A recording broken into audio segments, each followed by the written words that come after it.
In the brutal world of the mob, godfathers are the kings. When it came to business or honor, he would have you killed. Some operate behind the scenes, and some in the spotlight of American justice. He created an image. People said it was like Al Capone again. It was a new figure. It was John Gotti onto the scene. But the most visible bosses are also the easiest targets of the law. Gotti approached this as, I'm the boss. You can't convict me.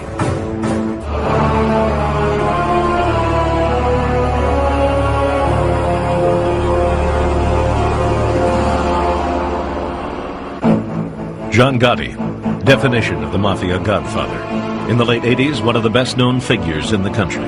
He thrived on the attention and on his image of beating the law. Gotti was boss of New York's Gambino crime family, the most powerful mob clan in the country. But the roots of the Gambino family come from a far less conspicuous man. By the time the world got a good look at Carlo Gambino, in March 1970, he was already an old man. Quiet, dignified, grandfatherly, a wry grin etched on his face. The gentle facade belied Gambino's true nature as one of the most brutal and successful godfathers of all time. Carlo Gambino reminds us of a very famous line from Shakespeare's King Lear. The Prince of Darkness is a gentleman.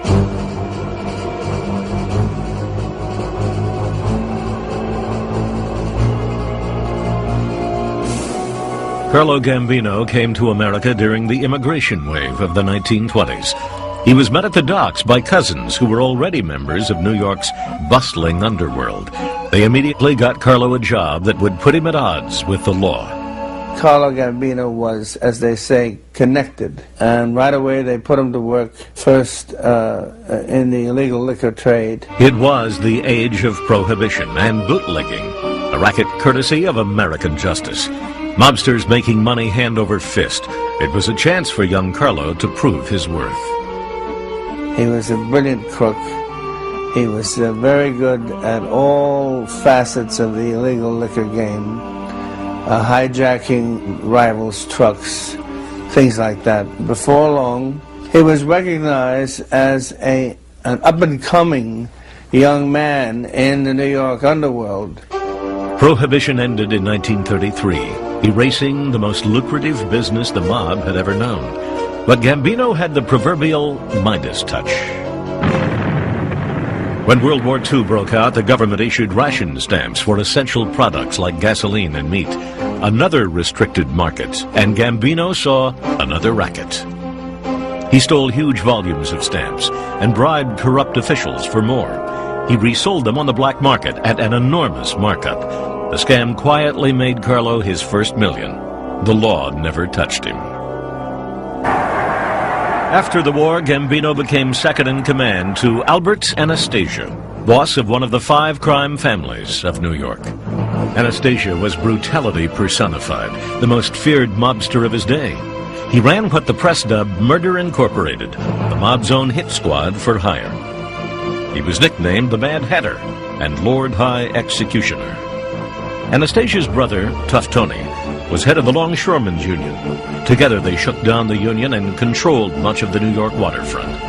To get your goods to market without a hitch, you were well advised to give the Anastasia brothers a piece of the action.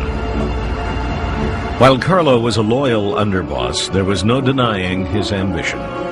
In 1957, he was 55 years old. Anastasia, his boss, 54. It seemed unlikely Carlo would ever be the top man. So Gambino set up a hit on the Mad Hatter. At 10 a.m. on August 14th, 1957, Anastasia went for his regular shave and trim at the Park Sheraton Hotel. As a warm towel was placed over his face, 3 gunmen burst in and pumped 5 bullets into the boss. Carlo Gambino was now godfather of the crime family that would come to bear his name. He had an extraordinary mind for business and rapidly connived to build an economic dynasty that would far outlive him.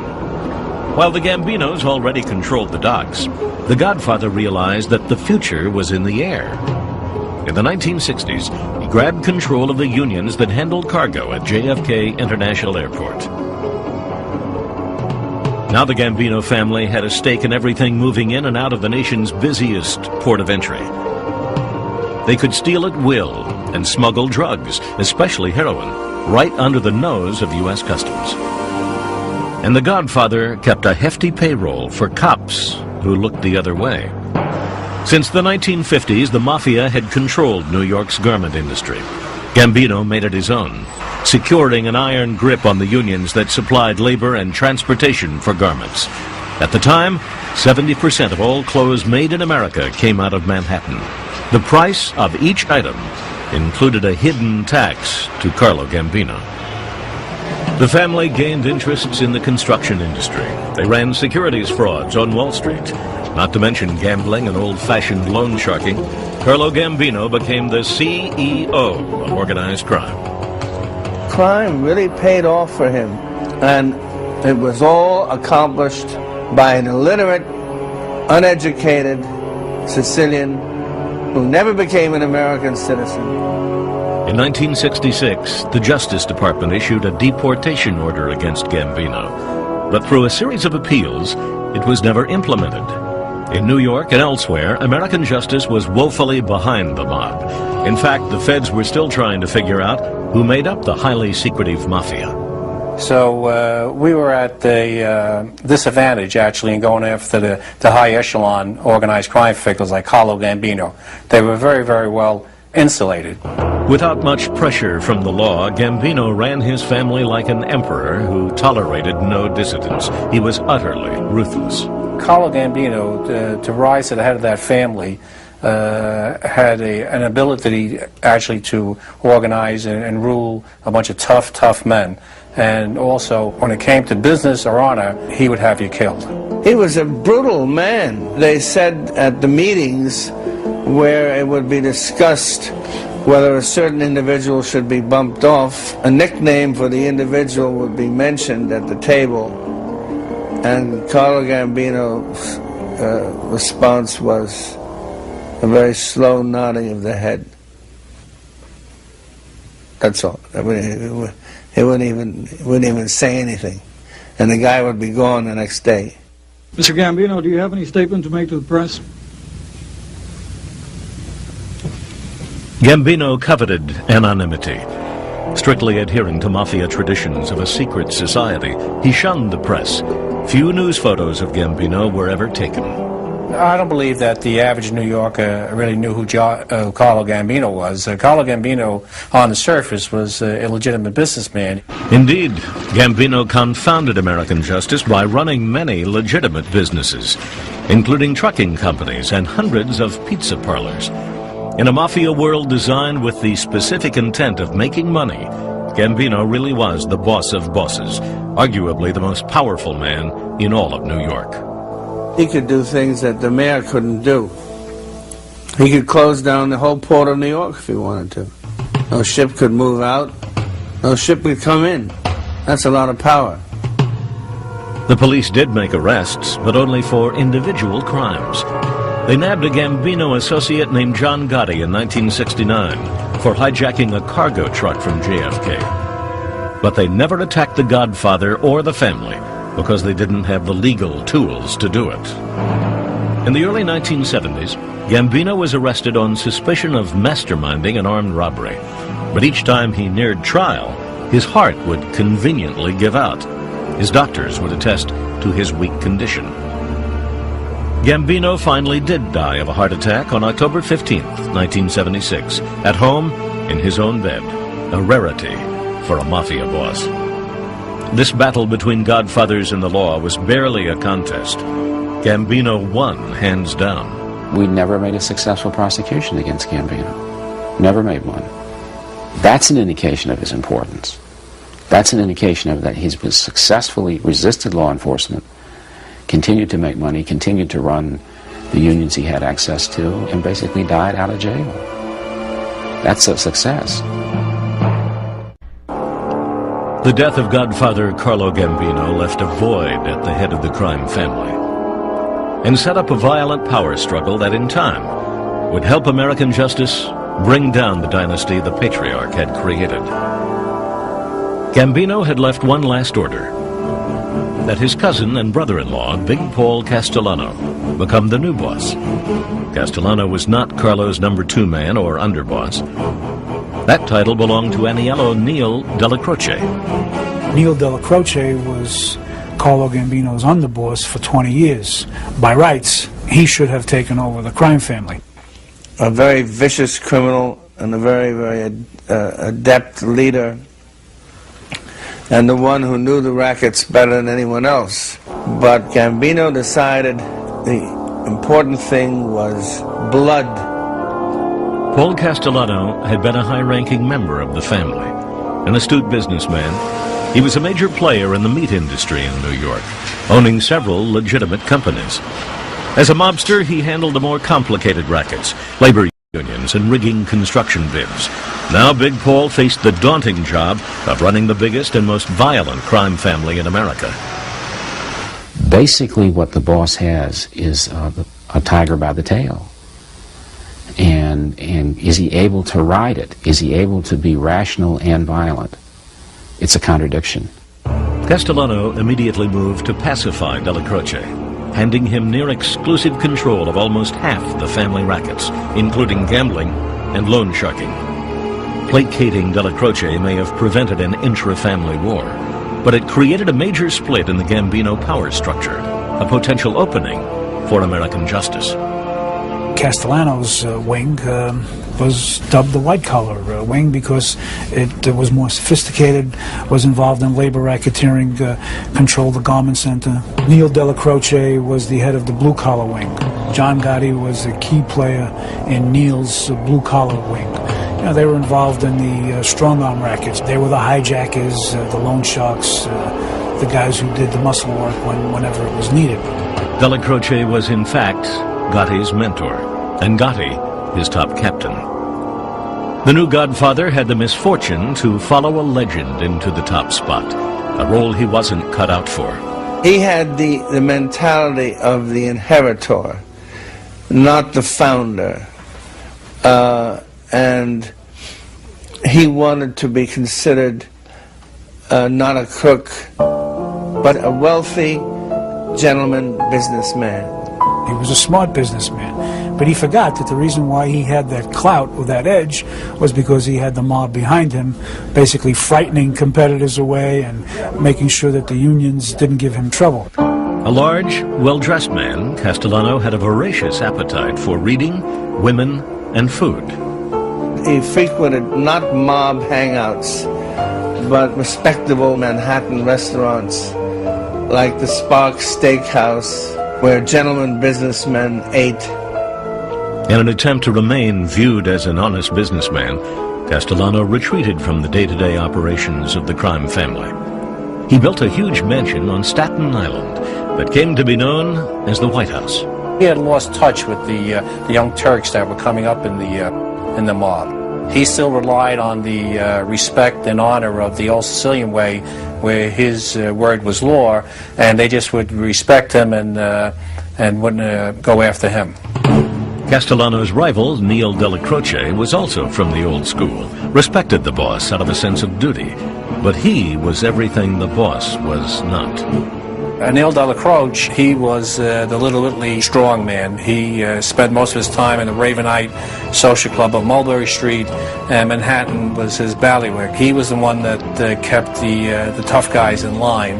A very steely, blue-eyed, 6-foot thug that I can understand why he could keep a lot of mob guys in line. He had the personality and the physical appearance to do it. While Castellano and Della Croce were splitting up turf, American justice was undergoing a transformation of its own. Law enforcement evolved for the positive in from the 70s up to the 90s. We started to get some teeth into our bite. In 1979, FBI agent Jim Kostler created separate task forces for each of the 5 New York crime families, including the Gambinos. At the time, American justice was learning to make use of new laws that let them wiretap the mob and attack it as an organization. the hierarchy is going to introduce you or lead you to all the other members. And if you could take out the hierarchy or prosecute the hierarchy and put them in jail, the entire family would be in disarray. But the Gambinos were creating plenty of disarray on their own, this time over drug trafficking. There was one strict rule laid down by Paul Castellano and most other New York godfathers: no drug dealing, under penalty of death. An edict dating back to the 50s. Drug trafficking meant heat from the law. Only now there was so much money in drugs that most mobsters bent the rule with a nudge and a wink. The rule really, according to most people, is not don't get involved in drugs, it's just don't get caught dealing drugs. Even though mob figures know that their soldiers are involved in narcotic dealing, they will never mention it. And if their soldiers mention it in front of them, they would get a slap right across the face. You never put a boss in a position where he can be implicated in a conspiracy, and especially when it got to do with narcotics. It was exactly that double standard and the stepped-up efforts of American justice that would cause the supreme upheaval in the Gambino family. In 1983, using information obtained from a bug, police arrested 8 Gambino soldiers for heroin smuggling, including Angelo Ruggiero and Gene Gotti. Both worked for Gene's brother, John. Castellano was furious. He demanded copies of the FBI tapes from Ruggiero. At Neil Delacroce's headquarters in Queens, another bug picked up this conversation, where Ruggiero explained to John Gotti and Delacroce that he would not give the tapes to the Godfather. I'm going to tell you something. If you two never bother with me again in the rest of my life, I ain't giving them tapes. I can't. There's good friends of mine on them tapes. Well, he's the boss. You have to do what he tells you. That's why I said to you before, you don't understand what an usher. An usher means that the boss is your boss. Understand? But Ruggiero would not give up the tapes. Now what do you want me to tell her? The guy says, F*** you, we don't want to give you the fuck. No, I don't want I told you, stay out of it. I told Johnny, please. Delacroce, not wanting a war with Castellano, stalled for time. All along, American justice sat, listened, and waited. Castellano was in a tough spot. He was now being closely watched to see how he disciplined his own family. Vincent the Chin Gigante of the Genovese family told Big Paul that according to the drug rule, Ruggiero had to be killed. Castellano has a problem. He's getting pressure from another boss to enforce the rule in his own family. At the same time, he's got a problem within the family. What should he do about this? But before Castellano could resolve the conflict, he had to worry about his own criminal defense. Federal agents arrested Castellano in March 1984 for being the head of an auto theft ring. Prosecutors said although Castellano had nothing to do with the thefts themselves, as head of the crime family, he had profited. Then the roof caved in. Another indictment, this one built on hundreds of tapes from yet another bug. They recorded Castellano conducting mob business in his White House, the one place Big Paul thought he was secure. These charges ranged from murder to prostitution. But perhaps more importantly, the tapes caught Castellano bad-mouthing every other crime boss in New York. The bug had actually been in place for months before the arrest. Castellano had discussed many individual crimes, but the FBI had waited to haul in the boss. Therein lies the difference between attacking an individual as a criminal and a group. When you set out to attack the group, you're looking for the crimes of the group, not just that individual person. Castellano was charged as head of the crime family. The Godfather was in serious trouble. Not only had he bad-mouthed bosses, but there was talk among mobsters that Big Paul might rat to save his own skin. And he had yet to deal with his own family in the Ruggiero drug case. John Gotti wanted Castellano hit, but Delacroce would not allow it. On December 2nd, 1985, Neil Delacroce died of brain cancer at the age of 71. Gotti was now the top man in the blue-collar faction of the family. Within a week, 2 critical events. Castellano missed Della Croce's funeral, a sign of Mafia disrespect that deeply angered Gotti. And then, the Godfather announced to the family that he was breaking up Gotti's drug-running crew and reassigning them. He called Gotti to dinner at Sparks Steakhouse to discuss his future. Gotti felt that this was basically a front, and that he himself was going to be marked for death by Paul Castellano. In part because of the tapes, but in part because he was afraid also that John Gotti was a power and might want to move to the top himself. With Gotti feeling he must kill or be killed, Castellano arrived at the steakhouse for their summit at about 5 p.m. on December 16, 1985. That very evening, mob expert Robert Blakey, who helped write some of the new anti-racketeering laws, happened to be lecturing a group of New York FBI agents on how to use them. And suddenly, every one of their buzzers, their beepers suddenly went off. And they all went in the corner and make some phone calls, and they'll let it come back and say, we can't stay for the lecture. Castellano just got killed.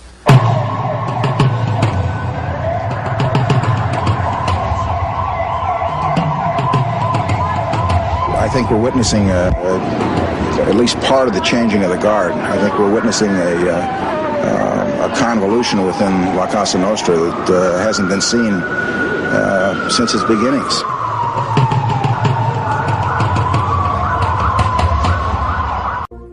Godfathers, if they weren't being knocked off, were being indicted. The biggest trial involved the heads of 3 of New York's 5 families, the Commission case.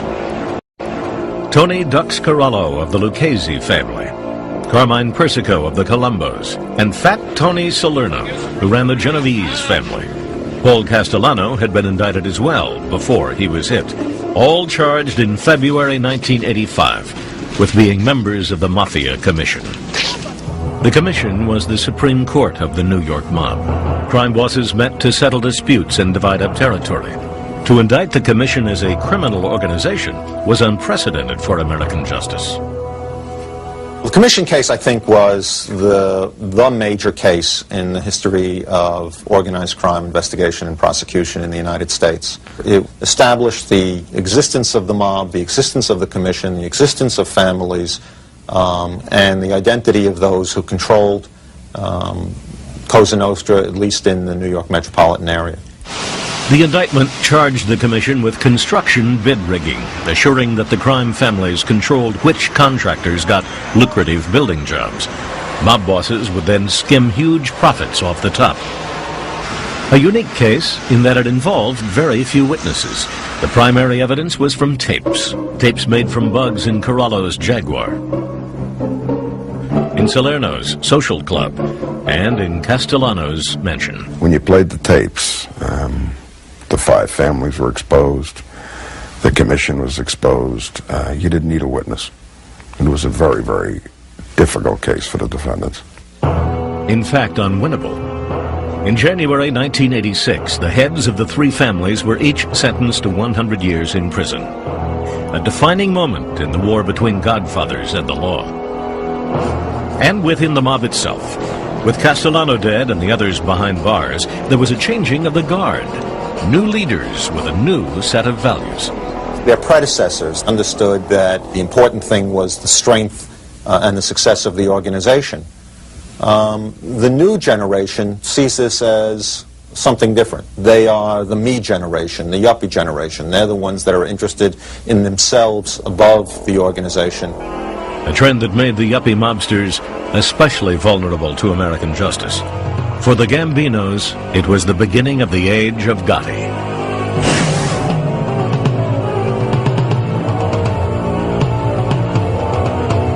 You know, I always feel good. He was made for the news media because he reminded them of Al Capone, of the Al Capone days that they read about. They talked about him being like other people, but the truth of the matter is he was his own person, really. He was a new figure, and it was John Gotti onto the scene. Hey, tell me about this. In some psychology courses, they talk about the dominant male. I think he was it in capital letters, and underscored. John Gotti grew up in Queens and early on became a Gambino soldier. After 2 years in prison for hijacking a JFK cargo truck, he was back doing muscle work for underboss Neil Della Croce. Gotti quickly gained a reputation as a tough guy. In 1973, a family rival kidnapped and killed the nephew of the aging godfather, Carlo Gambino. Gambino swore immediate revenge. John Gotti got the contract to kill the killer. Gotti made the hit, but it was sloppy. There were witnesses. He was arrested. The family hired renowned defense attorney Roy Cohn to defend their man. Cohn bargained the murder rap down to 2 years. By 1979, American justice had its eye on Gotti. He was the top capo, or captain, for Neil Della Croce, directing a crew of wise guys. They used to call him the handsome guy because he was a fastidious dresser and very hygienic and kept himself well groomed. Gotti's ego, ambition, and blatant disregard for the old mob rules, including drug running, would lead him to murder godfather Paul Castellano in December 1985. John Gotti had the courage or the balls or whatever to go after the boss and try to kill him. He did it and seized control of the family. But the dynasty begun by Carlo Gambino was crumbling. Gambino was a sophisticated individual who had interest in a variety of ventures. He's succeeded by Castellano, and Castellano has a basic problem. He has a divided family. When Gotti steps up and kills Castellano, that's an indication that the white-collar crime, union corruption faction, which is the future, loses out to the past and Gotti. The law wasted no time in challenging John Gotti. In March 1986, just 3 months after Castellano was gunned down, Gotti was hauled in on charges he had punched and robbed this man, Romuald Pajcik, in a traffic dispute a year and a half earlier. But when news reports kept showing Gotti's picture as the likely successor to Castellano, Pajcik developed a sudden case of amnesia on the stand. Couldn't remember who punched him. Case dismissed. A minor distraction for Gotti, but an opportunity for the press to become smitten with the new godfather. His $1,000 suits and coiffed hair. They dubbed him the Dapper Don. The new godfather was back in court 1 month later for racketeering. But the prosecution had a big problem. Their best witnesses against Gotti were convicted killers and drug dealers who were getting shorter sentences in exchange for their testimony. Gotti's attorney, Bruce Cutler, dissected them as liars. Gotti himself appeared supremely confident of his acquittal, which, after a 6-month trial, he got. My God, to see him in a courtroom as a defendant was a sight to behold, especially the earlier trials. He looked like he owned the courtroom. In fact, he did, at least one critical part. $60,000 was paid to one of the jurors to throw the case and to convince the other jurors to vote not guilty. In fact, that juror is now in jail, having been convicted of taking a bribe. So the first 2 acquittals were not exactly due to the skill at defending a lawsuit. They were corruption of the process. But to the press, Gotti seemed charmed. The Teflon Don, they now called him, Mr. Untouchable. Meanwhile, the New York mob was still battling to figure out who controlled what after the 1985 commission trial. In January 1989, Gotti was indicted again, this time for ordering the shooting of construction union agent John O'Connor. In 1985, O'Connor sent union thugs into this New York restaurant to destroy work done by non-union labor. Unfortunately, the building belonged to the Gambinos. 3 months later, O'Connor was shot 4 times in the buttocks. John O'Connor was shot because John Gotti ordered it to teach him a lesson. To prove their case, the prosecution played tapes of Gotti repeating O'Connor's address over the phone.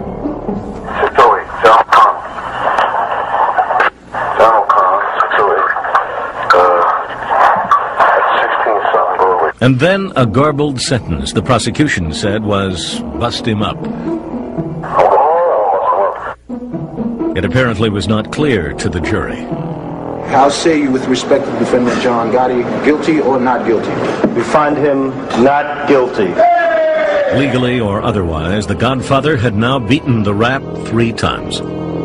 I think he began to believe his own press clippings and believed he was infallible and untouchable. But the law would keep coming. 3 times American justice had tried to get John Gotti and failed. The Godfather was gaining a nationwide reputation as untouchable, his popularity soaring in the role of the underdog. But in 1991, the U.S. Attorney's Office decided to go after the Don once more on a huge racketeering case, alleging that as the head of the Gambinos, he had overseen 5 murders, including that of Paul Castellano. And we were also able to charge loan sharking businesses, gambling businesses in Queens, in Connecticut, various acts of obstructing justice. We were able to charge them all in one indictment because they were all committed by John Gotti as part of his leadership of the crime family. The Don was cocky. He seemed to view the trial as a game between himself and the law. He basically raised the stakes of the trial because it became very much a, can the government convict John Gotti? But the government sent an early sign that this trial would not be like the rest. It moved to bar Gotti's longtime attorney, Bruce Cutler, alleging that surveillance tapes showed him to be too close to organized crime. On this bug, Gotti is complaining about Cutler's fees. Where's it? Gambino lives in. This is Chagall, Cutler and Leopold. You know and I know that they know that you're taking the money to the table. Every time you take a client on all of a sudden you're breaking the law. The judge agreed, and Cutler was barred from the trial. I am just personally offended and angry, and I still cannot fathom that I will not be addressing this jury in this case. While Cutler was later cleared of any wrongdoing, Gotti was forced to get another lawyer, Albert Krieger. The prosecution then asked for and received a sequestered and anonymous jury. No names would be released, only juror numbers. An unusual request, but one the prosecution argued was necessary, given Gotti's history of intimidating jurors and witnesses. Security around the courthouse was also heavy. All these measures, argued Albert Krieger, sent the jury a message. That is physical evidence without benefit of confrontation. That evidence tells the jury that we, the United States, have more than passing reason to feel that that person being tried is a threat now to you. The heart of the government's case came from a bug in a small apartment over the Ravenite Social Club, Gotti's headquarters. There, Gotti, his underboss, Frankie Locascio, and consigliere Salvatore Sammy the Bull Gravano had met, often for nothing more than socializing. One popular misconception about organized crime, about gangsters, is that their day-to-day conversation is really exciting and interesting. It's not. I mean, they talk about horses and the Yankees and their girlfriends and the pasta. They know enough not to talk about criminal activity in the club itself because they know over the years we bug clubs. To discuss business, Gotti and his partners would go outside and walk around the block where they knew they could not be taped. But 5 times in the winter of 1989, Gotti had slipped and talked about family matters inside. 5 damaging conversations. John Gleason was the lead prosecutor. His strategy? First prove the existence of the crime family and that Gotti ran it. He went right to the tapes. Gotti had spelled it out, even using the Mafia reference to itself. Cosa Nostra, literally, our thing. This is going to be a Cosa Nostra when I die. It'll be an hour from now, it'll be tonight, or 100 years from now when I'm in jail. It's going to be a Cosa Nostra. It's going to be the way I say it's going to be a Cosa Nostra. A Cosa Nostra. Next step, prove that Gotti ordered the crimes he was charged with, including the murder of mafioso Louis De Bono.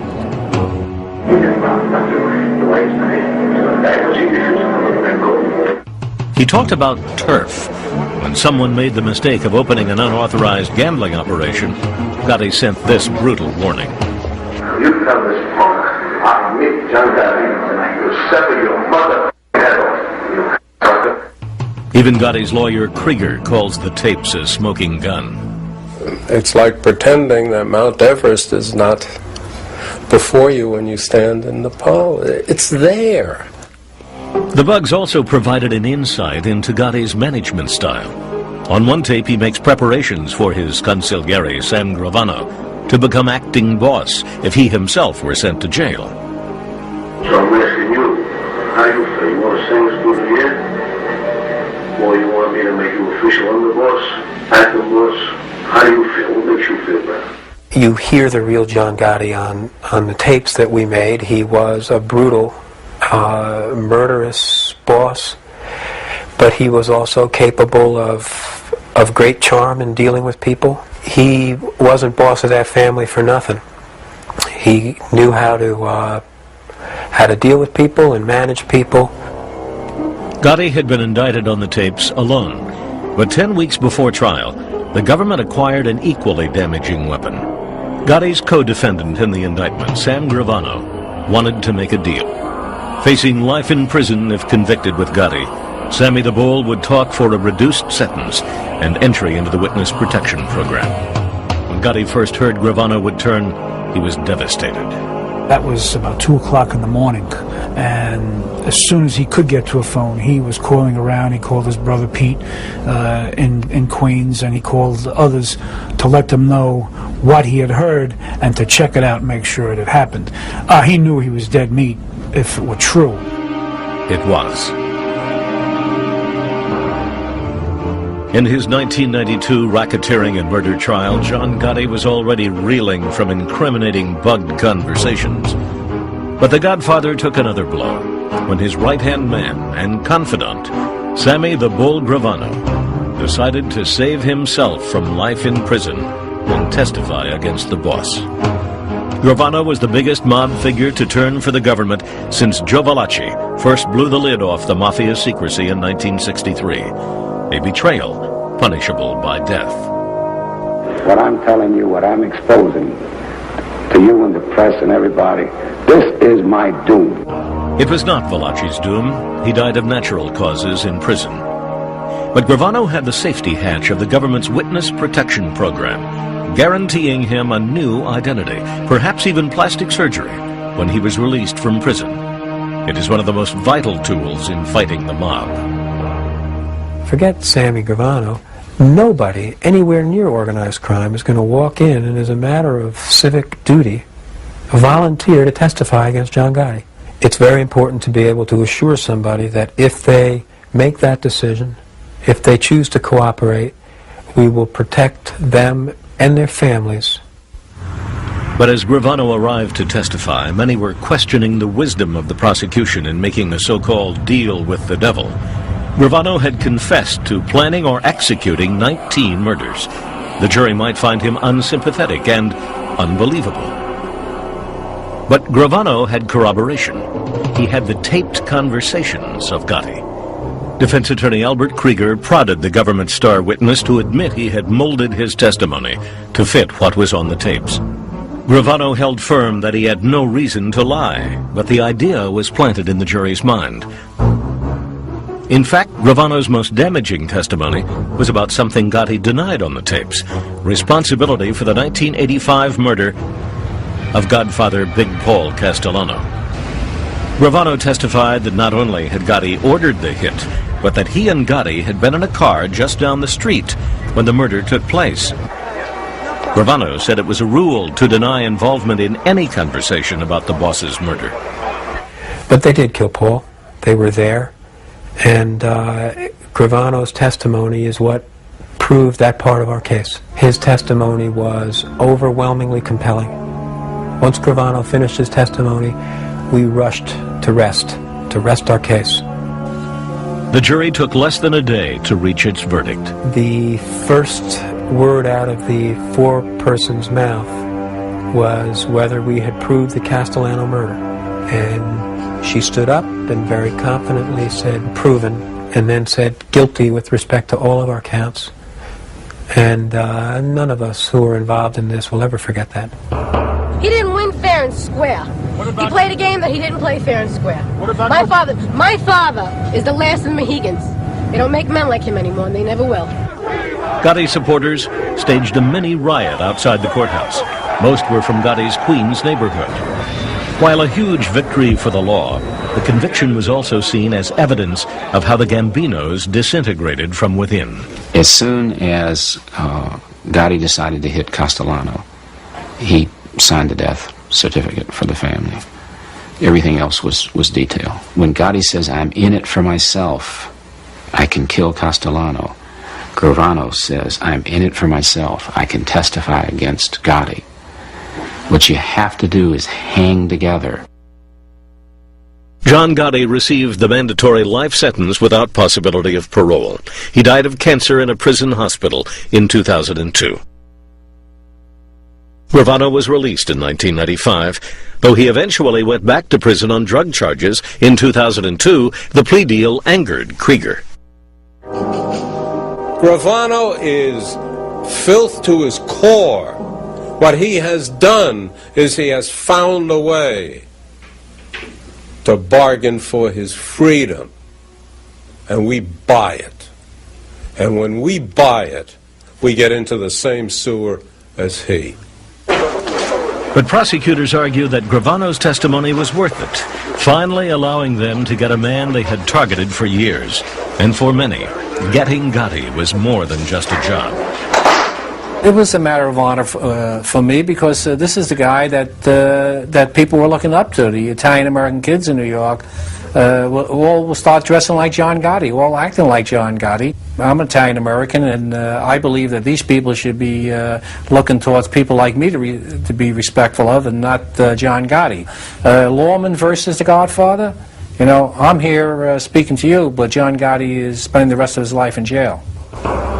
American justice had beaten The Godfather, but the impact of convicting a single individual remains in question.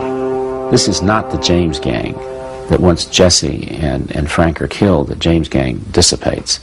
These were put up into organized crime units with a commission, and you can see a continuity over time in the organization that transcends any one individual. And yet, a single individual is still remembered for creating the organization. Or quits. 1930, New York City, gripped in its bloodiest gangland war ever. The casualties littered the streets of Manhattan and Brooklyn. Eventually, one man would emerge from this chaos and bloodshed, Charles Lucky Luciano. His rise to power was a model for all the godfathers who came after him. It was also a model for American justice in its war with the godfathers.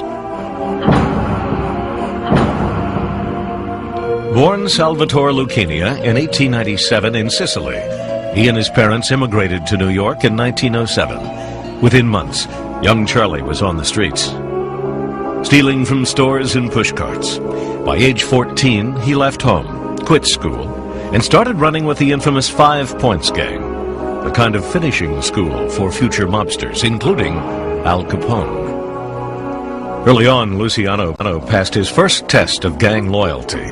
Busted on a drug charge, he refused to rat on his partners in crime.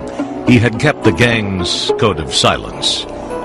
As his rap sheet got longer, he held to that code, keeping the law at bay and fellow mobsters safe. Upon Lucky's release, the 5 Points Gang made him a full member. He earned the nickname Lucky through his uncanny ability to evade arrest and his phenomenal skill, or luck, at gambling. By 1920, Luciano had joined another local gang, headed by the notorious Joe the Boss Masseria. Lucky muscled his way into the prostitution racket. It didn't take long for the madams and pimps of New York to learn that when Lucky's boys came by for their protection money, it was advisable to pay them. Others, not so smart, were intimidated, beaten, or killed. Lucky seemed to be just that. Until one night in October 1929, Luciano was on the docks inspecting a dope shipment when he was jumped by 4 men and thrown into the back of their car. Their leader, Legs Diamond, wanted to get rid of Lucky and take over the brothel business. For the next several hours, as the car cruised the streets of Brooklyn, Luciano was beaten, stabbed, and slashed, and finally dumped on a deserted street and left to die. But somehow, Lucky survived, and quickly exacted his revenge. Over the next year, members of the Legs Diamond gang began to disappear. Finally, on December 18th, 1931, Legs himself was gunned down. Luciano had now passed a second test on his way to becoming a godfather, the willingness to use violence to enforce his authority. By 1930, Lucky's boss, Joe Masseria, was locked in a violent struggle with Salvatore Maranzano for control of New York. Street warfare, drive-by shootings, a mob killing field. Police were helpless to stop it. It was a war that provided Luciano with a chance to demonstrate the supreme mark of a godfather, cunning.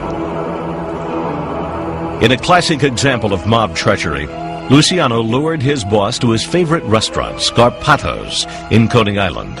After the meal, Lucky excused himself to wash his hands. Minutes later, 4 hitmen made sure it would be Masseria's last meal. Lucky now sent word to his boss's bitter foe, Maranzano, called for a meeting, and made peace with him. But Luciano was just biding his time. On September 10th, 1931, hitmen acting on orders from Luciano entered Maranzano's offices near Grand Central Station. They shot and stabbed him to death in his foyer. Charles Luciano had killed and connived his way to the top. His word was law in the underworld. He was universally respected because he was so feared. He had killed off all his enemies without a qualm. Now Luciano had the power to put his ideas into action and create a mob organization that would test the limits of American justice.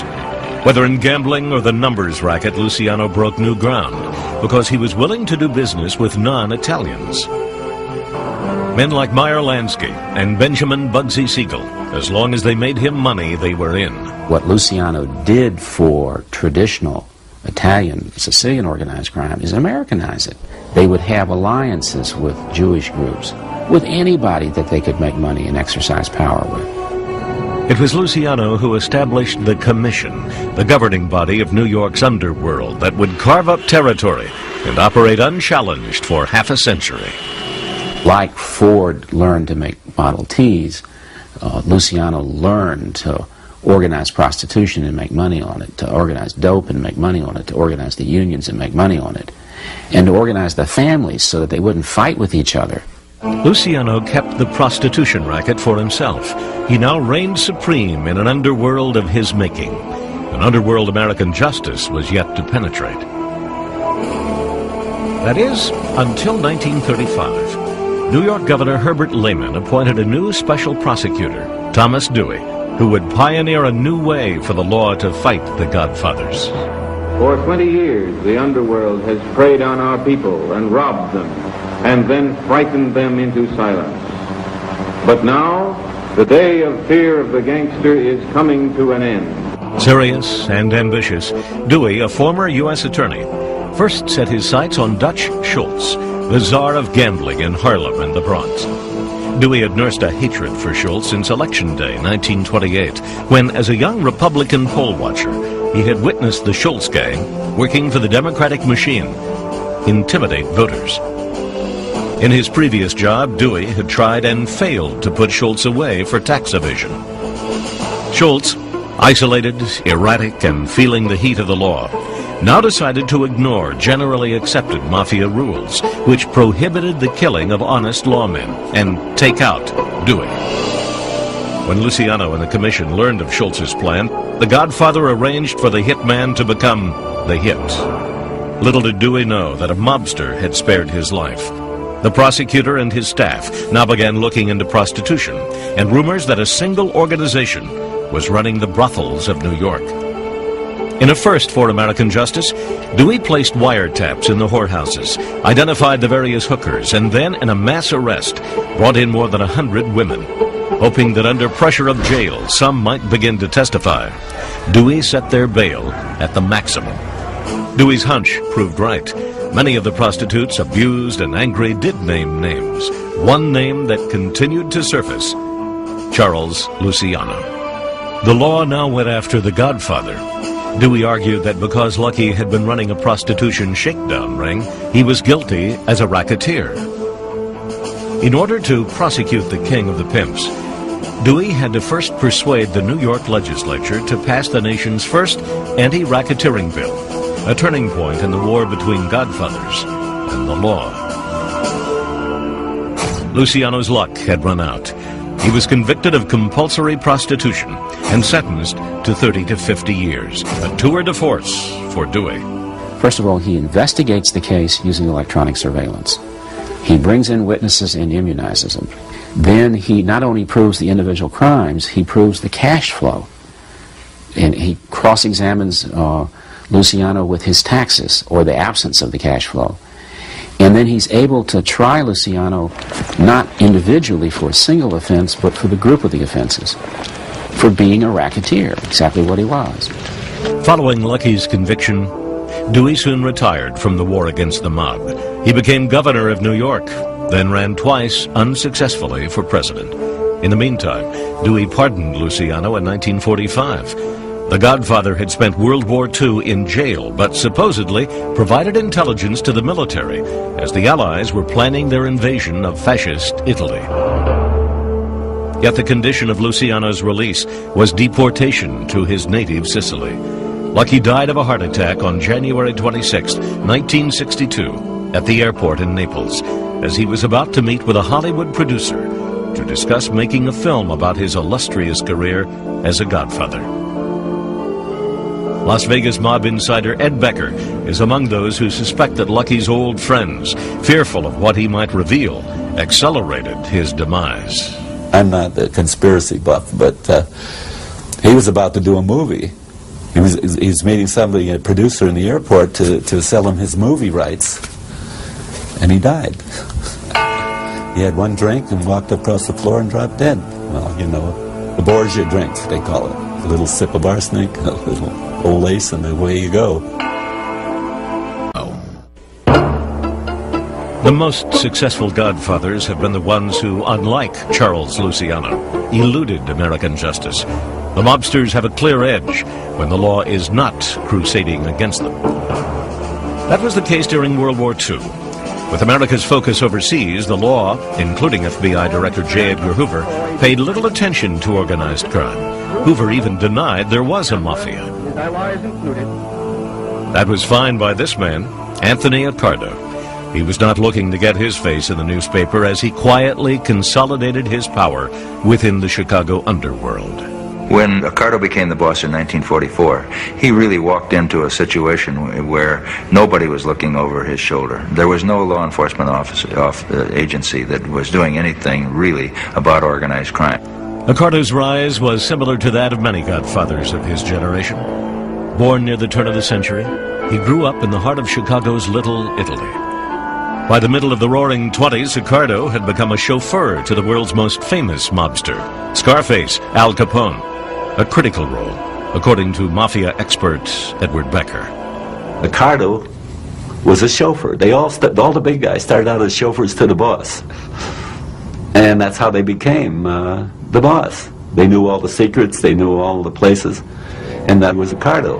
One secret which Accardo would take to his grave was the truth about his alleged role as one of the 5 hitmen who, on Valentine's Day, 1929, gunned down members of the rival Bugs Moran gang in a Chicago warehouse. A hit which sealed Capone's grip on the city's crime syndicate, known as the Outfit. Soon Accardo became one of Capone's enforcers, earning the nickname Joe Batters for his proficiency with a baseball bat. The reason they called him Joe Batters was that he would batter his opponents into submission. He was a feared man, no question about it. As with Luciano, Accardo traded on his reputation for brutality to claw his way to the top. When the law caught up with Capone in 1931, and he was jailed for tax evasion, Accardo won control over the outfit's gambling operations in Chicago and Florida. By the end of World War II, Tony Accardo was the undisputed boss. Unlike New York, where the Gambinos and other families competed for control, the Chicago outfit was ruled by one family and one godfather. Accardo's power was grounded in fear. Stories about his brutal nature became legendary, including one about a jewelry heist in 1978. There had been a break-in, a burglary by outfit burglars at a jewelry store in the near North Side. The owner of that jewelry store apparently was a friend of Accardo.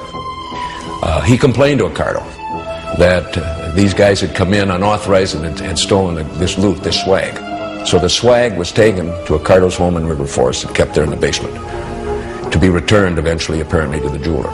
Then the burglars decided that they had been wronged, and so when Tony Accardo had left for Palm Springs in January, early January, they robbed his house. When Accardo found out about it, one FBI source told me that his informant said the old man, he had never seen the old man so angry. Their throats were slashed, their faces were burned off with acetylene torches, they were castrated, tortured in other words, before they were killed, and then all placed in trunks of their cars and found throughout the Chicago area. Nobody fooled around with Tony Accardo.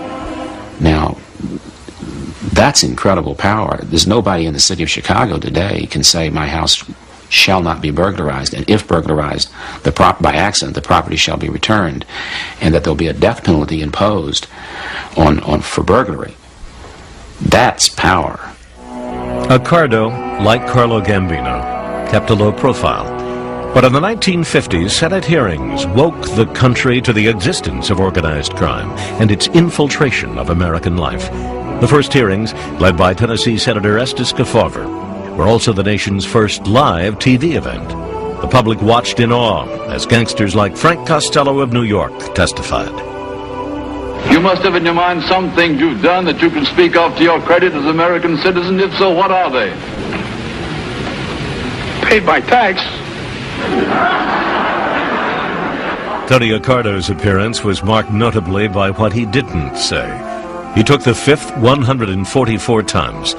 In 1956, Senator John McClellan of Arkansas called Accardo before his committee. The Godfather pulled the same trick. I decline to answer. I decline to answer. I decline to answer. They brought Tony Accardo before it because he was the man. And again, they didn't lay a glove on him. Or more to the point, couldn't lay a glove on him. No one would rat. Obviously, it was very difficult to, particularly in Accardo's heyday, to get anybody to testify against him. It was a one-way ticket to cement shoes, probably, if you did that. Federal efforts were also lagging behind because FBI Director Hoover still stubbornly refused to acknowledge the mob's existence. But he would soon be forced to change his mind. November 14th, 1957, in the upstate New York town of Appalachian, police broke up a secret meeting in this house of over 100 mob leaders from across the country. The first hard proof of a national organization of crime. Tony Accardo was not at the Appalachian Summit. Months earlier, wanting to get out of the public spotlight, Accardo simply resigned. Leadership was quietly turned over to his hand-picked successor, Sam Giancana. Yet it was clear that the Big Tuna, as Accardo was known, was still calling the shots. A clever move. Mob busting was fast becoming a national priority. FBI Director Hoover was now compelled to launch his Top Hoodlum program, THP.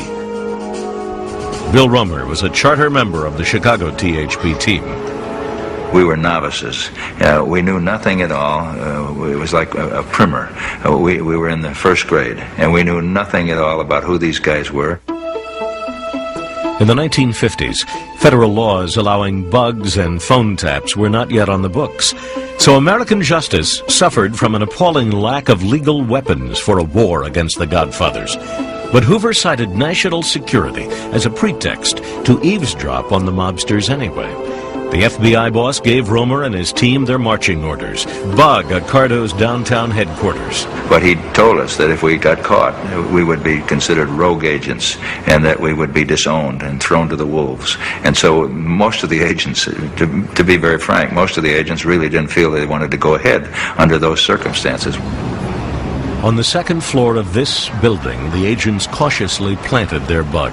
They called it Little Al, after Al Capone.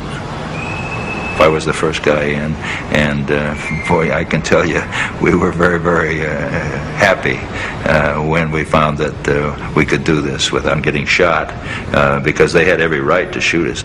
Little Al proved a gem. They were talking about who they were going to kill, what police captains and politicians they had corrupted, what they were doing in Las Vegas, what the sources of their income was. Prosecutors now took a chapter out of the Al Capone era and went after the big tuna for tax evasion. Despite his luxurious home, equipped with an indoor swimming pool, Accardo had for years claimed to be nothing more than a modest beer salesman. In 1960, Accardo was indicted. Again, Little Al would prove its worth in tipping off the agents that the Godfather was planning a standard mob assault on American justice.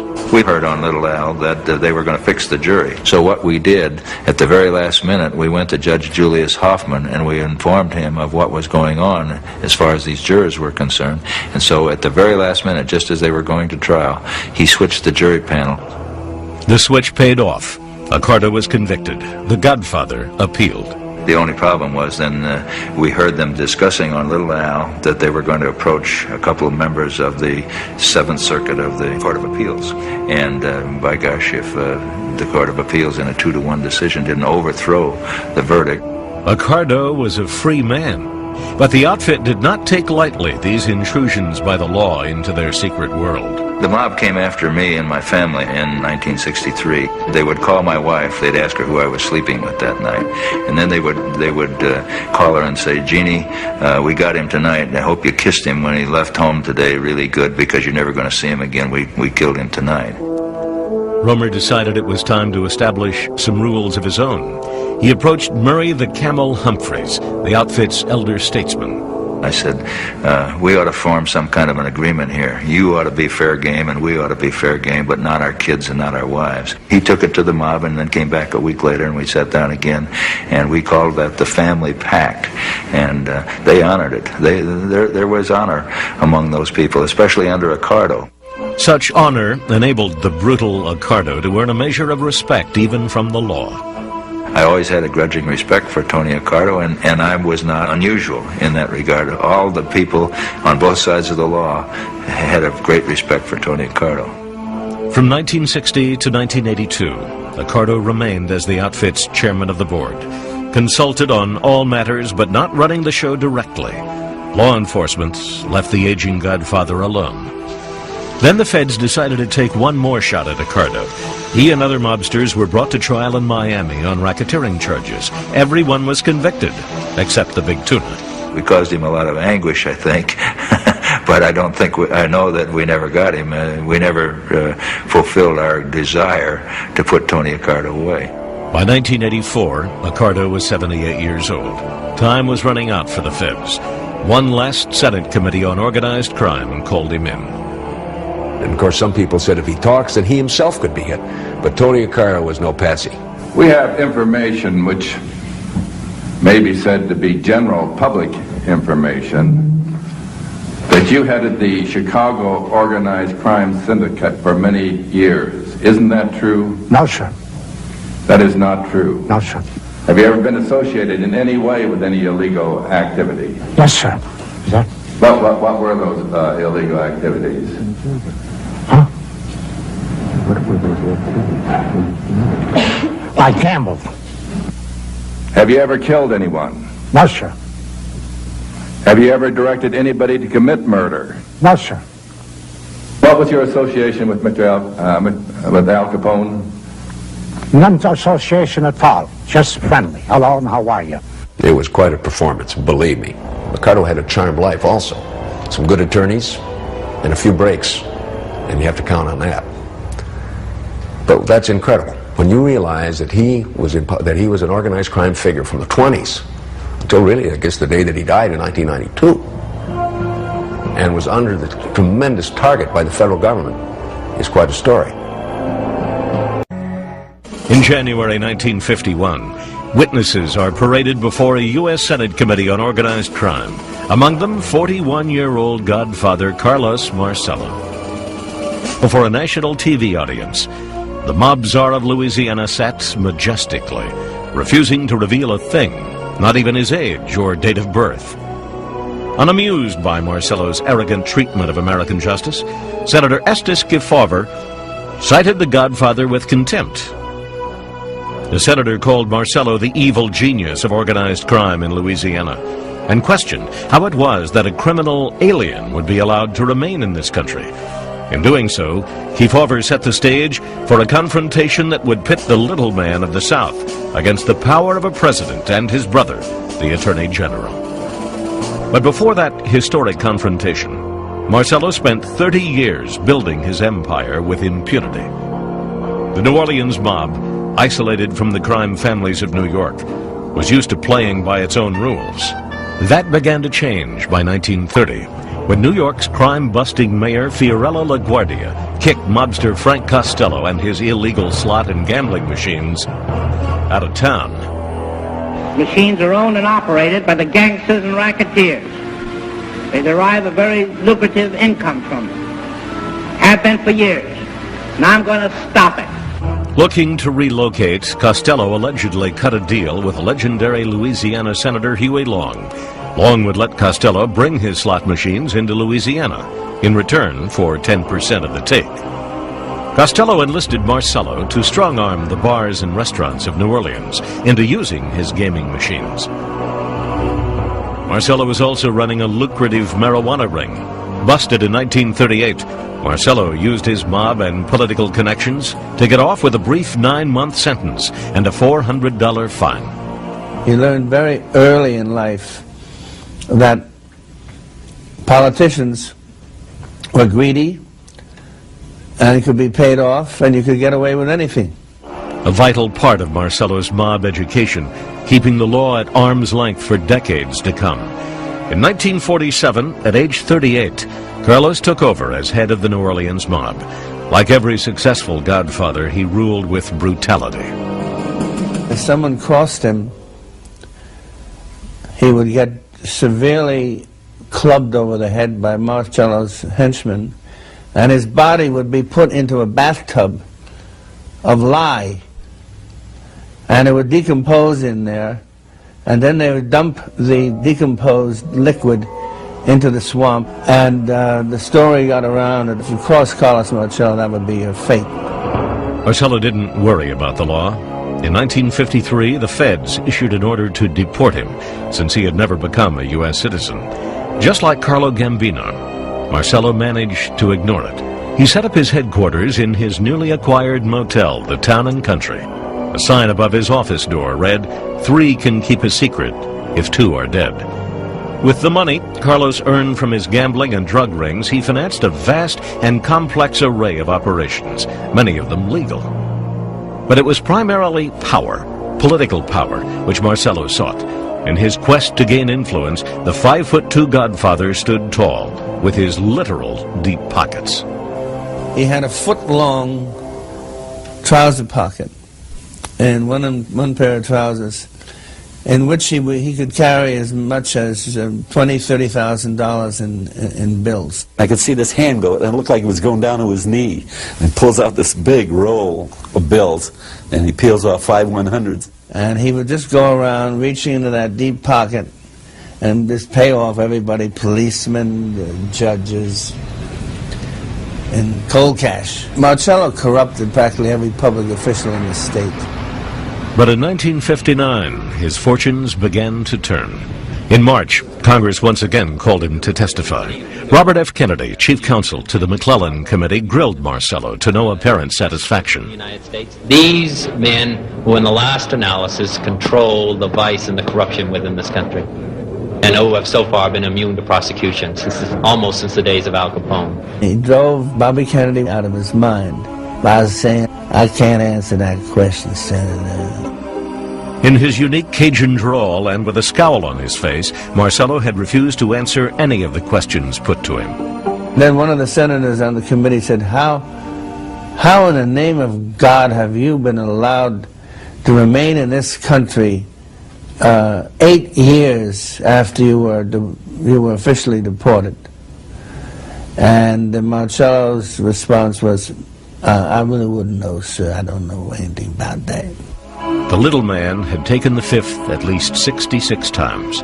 At the end of the hearings, he threw Bobby Kennedy a dirty look, and he strutted out of the hearing room as if he was the king of the world. So Bobby Kennedy then said to his associates, someday I'm going to get rid of that guy. He's going to go. January 1961, John Fitzgerald Kennedy takes the oath of office. Preserve, protect, and defend the Constitution of the United States. So help you God. So help me God. For the mob, Kennedy's rise to power hardly seemed something to fear. In fact, privately, some of them took credit for it, including Chicago boss Sam Giancana. In Chicago, Giancana counted all those gravestones twice, and it was by his efforts that swung the election to Kennedy. And he did it as a favor to Kennedy's father, Joe. The president's father had plenty of underworld connections from his days as a bootlegger during Prohibition. Allegations that the mob tampered with election returns have persisted for decades. No criminal charges were ever filed. But even if the mob thought they were buying friendship in the White House, they were mistaken. The president's brother, Attorney General Robert Kennedy, was spoiling for the biggest war on the mob since Tom Dewey went after Lucky Luciano. One of the first to feel the heat, none other than Carlos Marcello. 2 years earlier, the Louisiana Godfather had defied RFK at the McClellan hearings. Now Kennedy returned the favor, enforcing a deportation order against Marcello from 1953. Robert Blakey worked for Kennedy in the Justice Department. And when Kennedy came in, he turned to the head of the INS and said, this guy's got to go. Let's deport him. The feds plotted to snatch Marcello without notice and dump him in the jungles of Guatemala. He had Marcello, with no warning to his family or to his lawyer or to anybody, picked up at the immigration service where he was making a call and whisked away to the airport where there was already a federal plane on the tarmac with its engines going. Without legal process, without an opportunity to get a toothbrush, he suddenly finds himself in a jungle, actually in physical danger. Eventually, Marcello got in touch with his underworld friends. He illegally re-entered the United States and was charged once again. The legal wrangling would last for years, as would the deep wound to Marcello's pride. But Bobby Kennedy had loftier goals than simply humiliating one godfather. He was out to destroy organized crime entirely. We made some recommendations for legislation which we feel would make a major impact on the operations of the big-time gamblers and racketeers throughout the country. As part of his crusade, Kennedy revamped the Justice Department, creating strike forces throughout the country, which focused solely on organized crime. The mob knew they were in Kennedy's crosshairs. They were outraged at early stages that they were being investigated, and they commented that this was not right, this was not fair, there was a change. Marcello's hatred was especially strong. According to Marcello defense attorney Frank Regano, he used a lot of obscenities in describing the Kennedys, in particular Bobby Kennedy, and how Bobby Kennedy had him kidnapped and forcibly flown to Guatemala, and he detested Bobby Kennedy for doing that to him and how he would get even with him someday. And he seemed to mean it, hinting to Las Vegas mob insider Ed Becker during a casual meeting that he himself would take care of the problem. I said, geez, you kill Bobby Kennedy, you'll have the whole United States government on you, you know. Who says they're going to kill him? He says, but what you do, you cut off at the head, the tail dies. The idea was that if he killed Bobby Kennedy, the president would probably call out the National Guard. But Marcello reasoned that if he killed President Kennedy, it would completely neutralize his brother. In 1979, a House committee concluded that there probably was a conspiracy to assassinate President Kennedy. They hinted that the mob was behind it. Robert Blakey was chief counsel. People have posited that the mob killed Kennedy, And apart from whether that's true or not, I can tell you this: they were the chief beneficiaries of the death. Lyndon Johnson gave him the cold shoulder, and Bobby Kennedy was bereft of all power. Once Robert Kennedy left the department, and he left shortly after the president's death, the program fell apart. In other words, Marcello won. Bobby Kennedy was among those who speculated the Godfather was behind his brother's assassination. One evening after John Kennedy was assassinated, that Bobby Kennedy was having a few drinks with one of his closest associates, an aide, and he told this aide that he thought the fellow in New Orleans was behind the assassination of his brother. And he was very emphatic about that. For American justice, the practical impact of JFK's assassination and RFK's departure the following year from the Justice Department was a step backward in the war with the Godfathers. The mob's fears were briefly rekindled when Bobby Kennedy ran for president in 1968. My thanks to all of you, and now it's on to Chicago, and let's win there. Fears that were quickly silenced by another assassin's bullet. But Kennedy's legacy as a crime fighter endured. As Attorney General, he had pushed for new laws to attack the mob as an organization. What had to happen is we had to think about this as patterns of crime. We had to think about this as criminal organizations. Blakey followed Kennedy's lead and found inspiration in an earlier battle between Godfathers and the law. I went back and looked at how the Luciano prosecution was made. The number of ideas that come out of Dewey's early prosecutions are just remarkable. The result, by 1970, American justice had not only passed wiretapping laws, but also the Racketeer Influenced and Corrupt Organizations Act, better known as RICO, a law allowing prosecutors to attack mobsters for a series of crimes rather than individual ones. RICO would have a devastating impact on organized crime and on Carlos Marcello, but for the time being, he was still king of Louisiana, denying his role as a racketeer. The government's counsels asked you if you were involved in rackets still. What was your answer to that? Absolutely not. How long ago did you get out of so-called rackets or gambling? Well, in 1951. Since that time, what's been your business? Land investment and motels. What's your opinion of all the talk about still your involvements in the rackets and you're being labeled a mafia boss or the little man of rackets in Louisiana? Just a lot of lies and bad statements from Aaron Cohn, people like that. In 1977, the feds began using their new legal weapons for a final assault on Marcello.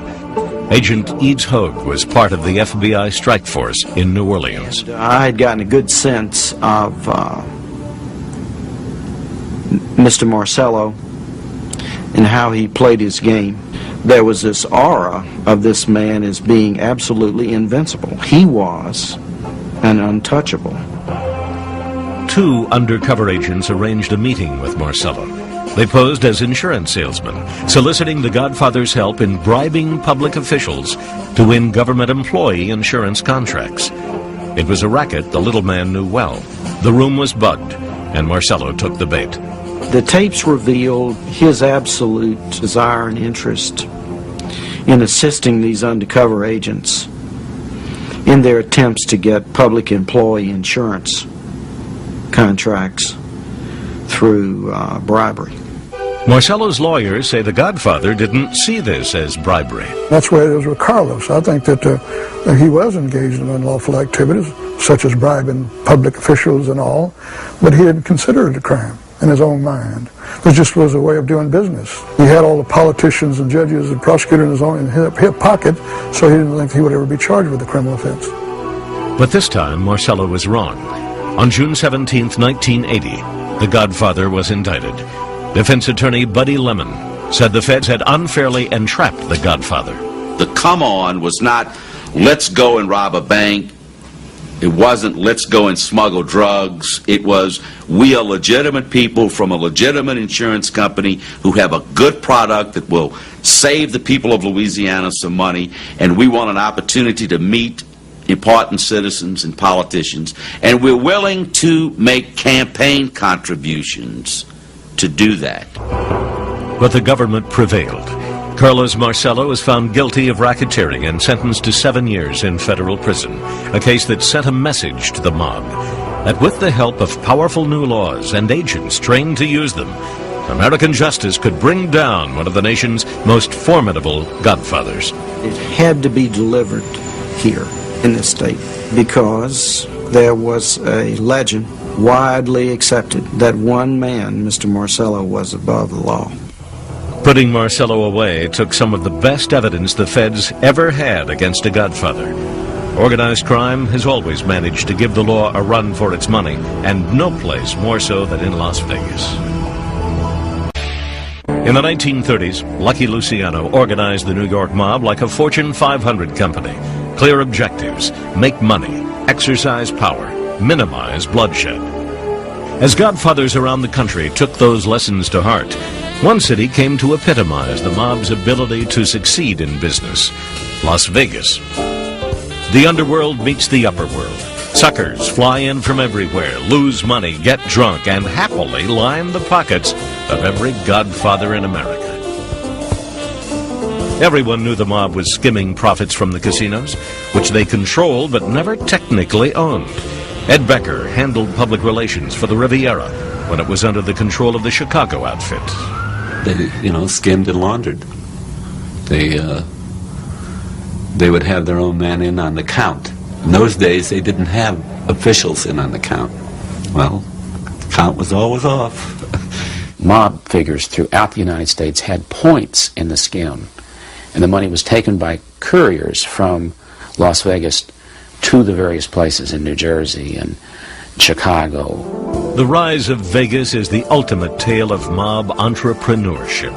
In the 1940s, the dashing New York mobster Bugsy Siegel dreamed up the idea of transforming the sleepy desert town into a glittering resort. He borrowed millions in a deal with his old mobster pals back east, Meyer Lansky and Lucky Luciano. Bugsy built his dream hotel and casino, the Flamingo, named after his girlfriend, Virginia Hill. Her nickname was Flamingo on account of her long legs. Only problem was, Bugsy, the natural-born killer, made a crummy businessman. While he was building the Flamingo, they were double billing him, the construction people. He'd pay for 500 palm trees shipped up from California. They'd steal them and then deliver 500 more the next week, and the same palm trees were going back and forth.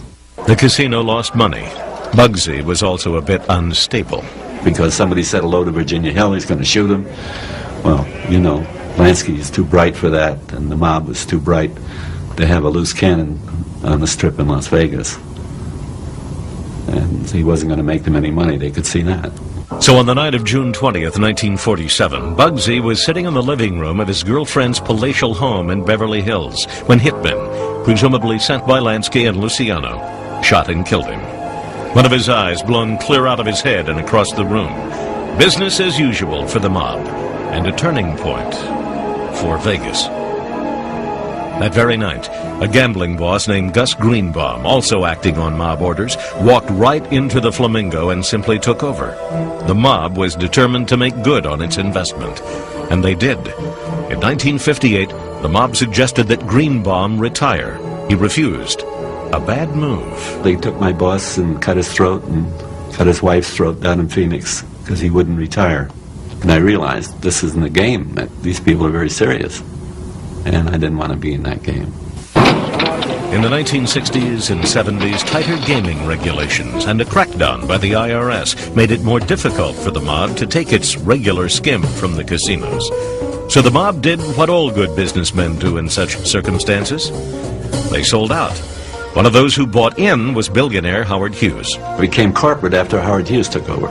If he did anything, he changed it into a corporate town, and that's how it is today. Large corporations have bought these casinos, and they have bureaucratized them. When the market demands family entertainment run by large corporations, there's no place for the mob in the same way. Las Vegas is not the only place where the old Mafia has lost control. Because over the decades since Lucky Luciano organized the mob, the law has proven itself a worthy adversary. From Thomas Dewey putting Luciano away for running a prostitution racket, to Bobby Kennedy declaring war against Carlos Marcello, American justice has learned to wage war on the Godfathers. We now have the tools. We now know how to do it. I think it's fair to say that